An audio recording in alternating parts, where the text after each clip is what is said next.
Olá pessoal, eu sou Suelen Rodolfo Martinelli e esse é o nosso canal Scratch Brasil. Estamos hoje na nossa quinta videoaula sobre lógica básica em Scratch, onde nós vamos ver hoje a questão da estrutura se e se não. Na última videoaula nós vemos apenas a estrutura se. Hoje vamos ver a estrutura se por completo, que é a junção desta com o senão no final. Com isso, só recordando o que vimos em vídeos anteriores, qual o processo que fazemos em vídeos anteriores. Eu inicio o Scratch com um projeto pré-pronto e explico primeiro o conceito da apostila e depois retorno ao Scratch e completo o nosso projeto apenas com o conteúdo principal desta videoaula, que neste caso é a estrutura se e se não. Então vamos com isso à nossa apostila, primeiramente. Lembrando que, antes de iniciarmos nosso texto aqui, nós estamos seguindo a apostila do Instituto Federal de Educação, Ciência e Tecnologia do Ceará, em apoio com o governo do estado do Ceará e do Centro de Pesquisa e Qualificação Tecnológica, onde essa apostila foi projetada para o projeto E-Jovem, baseada em lógica de programação, baseada em Scratch. Então, retornando aqui à nossa página principal, que é a que fala sobre estrutura se e se não, nós já vimos a definição de estrutura se e já vimos como a mesma funciona. Vamos agora relembrar um pouco da estrutura e ver o que ele nos diz aqui embaixo sobre estrutura se e se não. Nota: perceba que a instrução se não é obrigatória, pois em alguns casos você pode necessitar fazer somente um teste que não tenha nenhum código a ser executado se o teste for falso. Então percebam que a condição do se não, como visto em aula anterior, ele não precisa ser usado exatamente por isso. Porque, por exemplo, quando você cria uma estrutura aqui, vamos dizer que aqui tem o se, aqui nós temos nossa condição, ok? Então o que acontece? Se ele passar por essa condição, vai executar N blocos de comando. Então quer dizer que isto é verdadeiro. Vamos. Então, se ele passar por essa condição, quer dizer que é verdadeiro, vai executar esses blocos. Se não, ou seja, é o inverso, ou seja, se ele não passar por esta condição, ele vai fazer outros blocos de comandos. Ok? Então, por isso que ele fala aqui, a questão da negação dessa condição não é obrigatória, porém, vamos vê-la neste vídeo. Então, o que acontece aqui? Aqui ele está falando da estrutura de decisão como um todo, em que a representação gráfica dela é isso daqui, ok? Mas, por enquanto, isso aqui não interessa para nós. Então, neste vídeo não tem muito o que recordar para vocês na apostila, o que falar da apostila, porque nós já vimos bastante isso no vídeo anterior. Para quem estiver em dúvida, assistam a videoaula de número 4 da série de lógica básica em Scratch, que fala da estrutura se. Bom, então, no nosso caso, a gente vai estar utilizando essa estrutura semelhante ao que está na apostila aqui, certo? Então, por exemplo, se eu for modificar esses valores, seria, por exemplo, algo assim: se fizer chuva hoje. Então, um exemplo parecido com o que eu dei na última aula, na última videoaula. Se eu fizer chuva hoje, saio com o guarda-chuva. Se não, eu vou fazer a negação, ou seja, não saio com guarda-chuva, ok?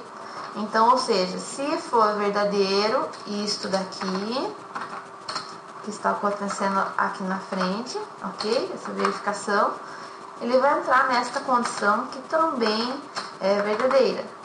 Caso contrário, ou seja, se o que está aqui em cima não for verdade, ele vai entrar nessa condição falsa, ok? Então, a partir deste nosso exemplo e dos conceitos já vistos nesta aula e na videoaula anterior, vamos retornar ao Scratch. E no Scratch, vamos vir na categoria Controle, onde eu tenho um bloco chamado Se e Senão, tudo junto no mesmo bloco. Vamos apenas arrastá-lo aqui para essa área para entendermos o conceito deste bloco. Perceba que, assim como a estrutura C, este bloco tem o C aqui na frente, um espaço em vazio, onde será a condição desse meu C, no caso desse exemplo aqui seria a questão da chuva, e tem aqui por final o senão. Então, o que eu vou fazer? Como eu já mencionei para vocês, eu já tenho esse projeto pré-pronto aqui, onde o objetivo dele será o seguinte: quando eu clicar na bandeira verde, o meu polvo que está aqui na tela, se ele entrar nessa primeira condição, quer dizer o quê? Quer dizer que ele vai acompanhar o meu ponteiro do mouse, movimentando de 50 em 50 passos e sempre trocando os trajes entre 1 e 2, traje 1 e traje 2. Se não, caso contrário, ele vai mudar o efeito de cor por 15 a cada meio segundo e também a cada meio segundo vai trocar entre traje 1 e traje 2, certo? Essas duas condições nós vamos fazer a partir do C e senão, onde nossa condição principal aqui ao lado do C será a da tecla espaço pressionada. Ou seja, se tecla espaço pressionada, vai realizar este primeiro bloco aqui. Senão, vai realizar este segundo bloco aqui. Ok? Então, vamos primeiramente encaixar nossos blocos, fazer os encaixes. Este primeiro bloco, eu vou encaixar dentro do C. Ó, perceba que ele fez a linha em branco aqui. Vou arrastar o C aqui um pouco para cima, ok? Perceba que este primeiro sempre aqui com esses blocos em azul ficou dentro do C. E agora este segundo bloco sempre com esses demais blocos vão vir para dentro do senão. Perceba que a minha estrutura está praticamente pronta. Basta agora eu arrastar e grudar um bloco no outro aqui, quando bandeira verde clicado. E por último, colocar a minha condição aqui dentro, certo? Qual será a minha condição C? Para isso, eu vou vir aqui na categoria Sensores. E em seguida, vou arrastar tecla espaço pressionado. Ok? Então, meu bloco de código vai ficar este daqui. Se tecla espaço pressionada, ele vai fazer isto aqui. Se não, vai fazer isto aqui. Lembrando um detalhe interessante, pessoal. Neste espaço onde está o C, em que eu digo tecla espaço pressionado, nós podemos usar os mesmos itens que nós temos em operadores, na própria categoria sensores e na categoria variáveis, para utilizar como condição deste C. Vocês vão notar bem o uso desses operadores na terceira videoaula dessa série, que já foi feita, que é a videoaula que fala de operadores relacionais e lógicos, certo? Onde ele nos mostra que nestes espaços aqui do C, onde nós arrastamos o bloco da categoria sensores, nós podemos trabalhar com blocos como do menor, igual, maior e outros blocos lógicos aqui, como e, ou e não, ok? e além de trabalhar com esses blocos, trabalhar ao mesmo tempo com eles e com variáveis, certo? Então, nosso código aqui está pronto, só bastava fazer a união do C com C não, certo? E vou agora iniciar, aqui clicar em iniciar comandos. Lembrando que no começo, o primeiro exemplo que eu der aqui ao clicar, eu não vou pressionar espaço. Eu apenas vou clicar na bandeira verde e não vou pressionar espaço. Então, vou clicar em bandeira verde. Perceba o que está acontecendo com o nosso polvo. Ele está no lugar, ok?